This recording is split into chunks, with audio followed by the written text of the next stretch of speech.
High students, আমি Dipanwita madam. আজকে একদম অন্য রকম একটি বিষয় নিয়ে এসেছি। তোমরা এখনো পর্যন্ত সেমিস্টার 4-এ মন দিতে পারছো না, স্বাভাবিক। তোমাদের থার্ড সেমিস্টারে রেজাল্টের উপর মন বসে আছে।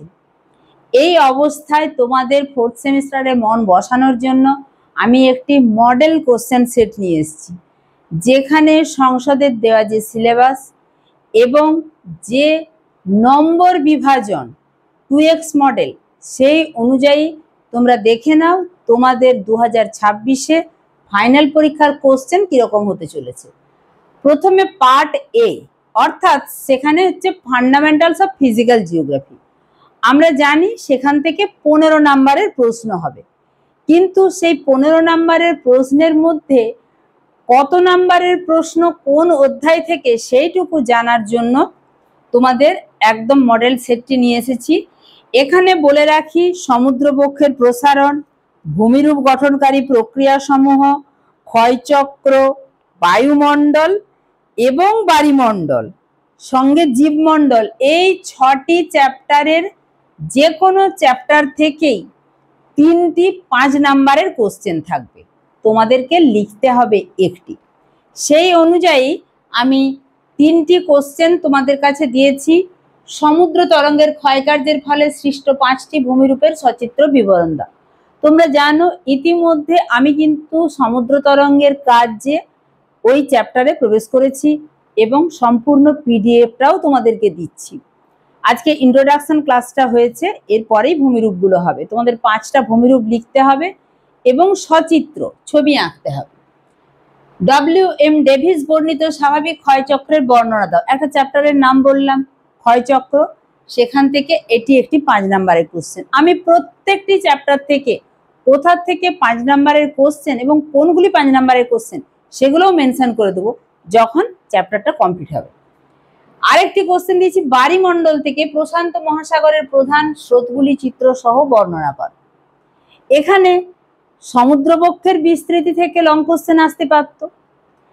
এখানে সমুদ্র তরঙ্গের ক্ষয়কাজের ফলে না দিয়ে নদীর কাজের ফলে থাকতে পারত, বায়ুর কাজের ফলে থাকতে পারত, এবং যেটা বায়ু, জলধারা এবং হিমবাহ গলা যে জলটা, জলধারা এবং বায়ুর ক্ষয়কাজের ফলে মিলিত যে ভূমিরূপ, সেটাও 5টা থাকতে পারত। এইটুকুই 5 নাম্বারের প্রশ্নের অংশ, আর কিন্তু কোনো অংশ থেকে 5 নাম্বারের প্রশ্ন আসবে না। তাহলে তোমরা বুঝে গেলে যে 5 নাম্বারের প্রশ্ন কিন্তু এই 6টি চ্যাপ্টারের মধ্যেই থাকবে। এবং আমি তোমাদেরকে পরীক্ষার আগে যে সমস্ত কোশ্চেনগুলি বলবো, আমি কথা দিতে পারি তোমরা সেই কোশ্চেনগুলোই প্রথমে গিয়ে দেখতে পাবে। এরপরে 2-এর দাগে, এটি গেল 1-এর দাগে। 2-এর দাগে যে কোনো 2টি প্রশ্নের উত্তর দাও, 3 গুণিত 2, তার মানে 6 নাম্বার। আর 3-এর দাগে আছে যে কোনো 2টি প্রশ্নের উত্তর দাও, 2 গুণিত 2 মানে 4 নাম্বার। তাহলে এই 4 এবং এই 6 মিলে 10 এবং এই 5 মিলে হয়ে গেল 15।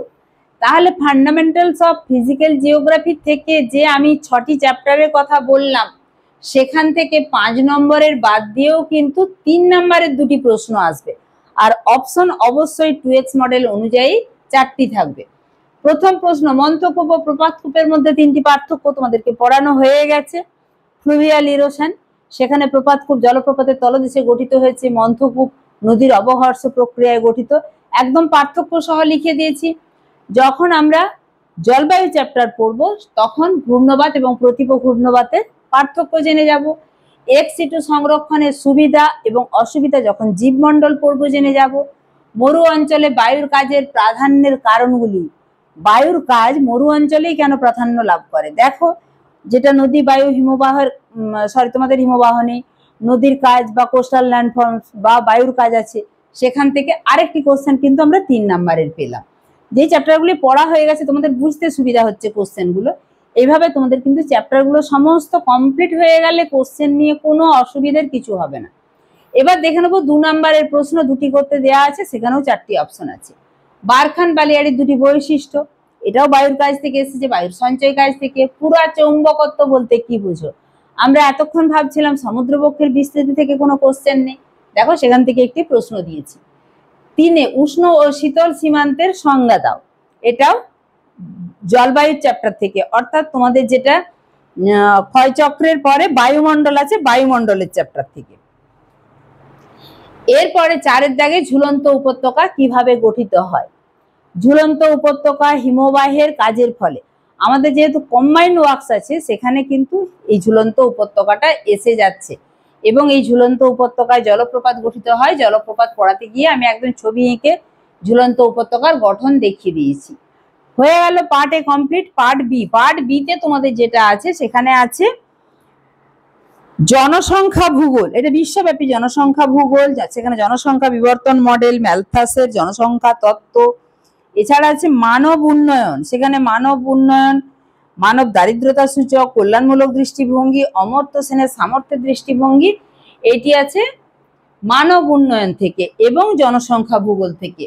এখানে 4-এর দাগ এবং 5-এর দাগ। 4-এর দাগে 3 নম্বরের প্রশ্ন দুটি, 3 গুণিত 2 6, আর 2 নম্বরের প্রশ্ন দুটি, 2 গুণিত 2 সমান 4। আমরা 3 নম্বরের প্রশ্নগুলি দেখে নেব। ম্যালথাসের জনসংখ্যা তত্ত্বে জনবৃদ্ধি এবং খাদ্য উৎপাদন বৃদ্ধির মধ্যে সম্পর্ক ব্যাখ্যা করো। এটা যখন তোমরা পড়বে দেখতে পাবে যে জনসংখ্যা বৃদ্ধি পায় কিন্তু গুণিতক হারে, খাদ্য উৎপাদন সেখানে গাণিতিক হারে 1 2 3 4 5 এই রেশিওতে যখন বাড়ে, জনসংখ্যা 1 থেকে 2, 2 থেকে 4, 4 থেকে 8 এরকম ভাবে গুণিতক হারে বাড়তে থাকে। এই সম্পর্কটি ব্যাখ্যা করতে হবে। অমর্ত্য সেনের সক্ষমতা দৃষ্টিভঙ্গি, এটাও তোমাদেরকে পড়াবো। বিশ্বব্যাপী জনসংখ্যাগত পরিবর্তনের উপর পরিব্রাজন, যে এক জায়গা থেকে অন্য জায়গায় মাইগ্রেশন ঘটে, তার প্রভাব আলোচনা করো। 4-এ মানব উন্নয়ন বলতে কি বোঝো, এর বৈশিষ্ট্যগুলি লেখো। এই প্রশ্নগুলি 3 নম্বরের। 3 নম্বরের খুব একটা বেশি লেখা হয় না, তোমাদেরকে আমি স্যাম্পল কোশ্চেন দিলাম। আর 2 নম্বরের প্রশ্ন থাকবে 4টি, সেখানেও 2টি লিখতে হবে, তাহলে 6 আর 4 10 হয়ে গেল। জাতীয় উদ্যান কাকে বলে, মূলত সংজ্ঞাবাচক বা সংজ্ঞা থাকবে, এরকম প্রশ্নই থাকে 2 নম্বরে। কার্যকারিতা ও সক্ষমতার মধ্যে 2টি পার্থক্য, জনসংখ্যা নীতির 2টি প্রয়োজনীয়তা, ব্রেন ড্রেন আর ব্রেন গেইন কি। এরপরে চলে যাব পার্ট সি, যেখানে 6-এর দাগ এবং 7-এর দাগ। সেখানে যে চ্যাপ্টারগুলি আছে সেটা হচ্ছে ভারতের ভূগোল। ভারতের ভূগোলের মধ্যে আছে ভারতের শিল্পসমূহ, ভারতের মানব বসতি ও উন্নয়ন, আছে নির্বাচিত বিষয় এবং সমস্যা, গঙ্গা নদীর জল দূষণ, কলকাতার বায়ু দূষণ, দক্ষিণবঙ্গের আর্সেনিক দূষণ, ডুয়ার্স অঞ্চলে মানুষ পশুর সংঘাত, এছাড়া আছে জঙ্গলমহলে ভূমি অবক্ষয়। এই পোর্শনটি থেকেও আসবে 10 নম্বরের প্রশ্ন। 3 নম্বরের 2টি, যে কোনো 2টি প্রশ্নের উত্তর দাও, 3 গুণিত 2, তার মানে 6 নম্বর। আমরা প্রশ্নগুলি দেখে নিই। ভারতে গ্রামীণ বসতির 3টি ধরন আলোচনা করো। কলকাতার বায়ু দূষণের 3টি ব্যবস্থাপনা, কি কি ব্যবস্থাপনা নিলে বায়ু দূষণ রোধ করা যাবে। ভারতে কৃষি জমির খণ্ডীকরণ রোধের গৃহীত পদক্ষেপ। ভারতে খাদ্য প্রক্রিয়াকরণ শিল্পের উন্নতির কারণ। এই 4টির মধ্যে তোমাকে লিখতে হবে 2টি, এগুলোতে 3 নাম্বার করে থাকছে। আর 7-এর দাগে বা লাস্ট যে কোশ্চেন, সেখানে যে কোনো 2টি প্রশ্নের উত্তর দাও, 2 গুণিত 2। আগে 3 গুণিত 2 6 হয়ে গেছে, 2 গুণিত 2 4, তাহলে 6 4 10। এখানে ভারতের যে অংশ এবং এই যে ভারতের বেশ কিছু অঞ্চল বা বেশ কিছু সমস্যা, নির্বাচিত বিষয় এবং সমস্যা বিভিন্ন ভৌগোলিক দৃষ্টিকোণ থেকে দেখা হচ্ছে, এখান থেকে 10 নাম্বার। তার মধ্যে 3 দুগুণে 6, 6 নাম্বার হয়ে গেছে। এবারে 2 দুগুণে 4 নাম্বার। পরিবহনের দোলক নীতি বলতে কি বুঝো, পণ্য সূচক কাকে বলে, এগুলো আমরা একদম পরের দিকে চ্যাপ্টারে পাবো। তবে তোমরা কিন্তু ভারতের ভূগোলটা অলরেডি পড়তে শুরু করে দাও। আমি তোমাদেরকে বলেছি ফান্ডামেন্টালস অফ ফিজিক্যাল জিওগ্রাফি পুজোর ছুটির মধ্যে শেষ করার দায়িত্ব আমার। তোমরা ভারতের ভূগোলটা দেখবে, টেনে যেটা পড়েছো সেটাই আছে। জনসংখ্যা ভূগোল ভীষণই সহজ, বেশ কিছু কনসেপ্ট ক্লিয়ারের ক্লাস করলেই বুঝে যাবে, সঙ্গে আমি অবশ্যই নোট দেব।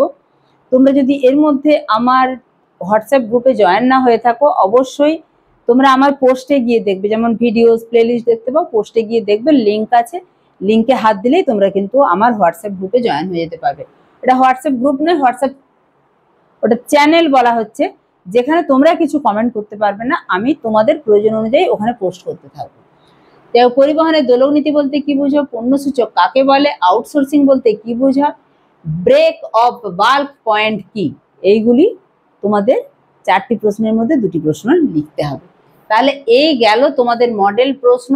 আশা করছি তোমরা বুঝতে পেরেছো যে কিভাবে তোমাদেরকে পড়তে হবে, কিভাবে তোমরা পড়বে বা এগোবে, সেটা এখন থেকে দিশা দেখানোর জন্য আজকের উপস্থাপনা।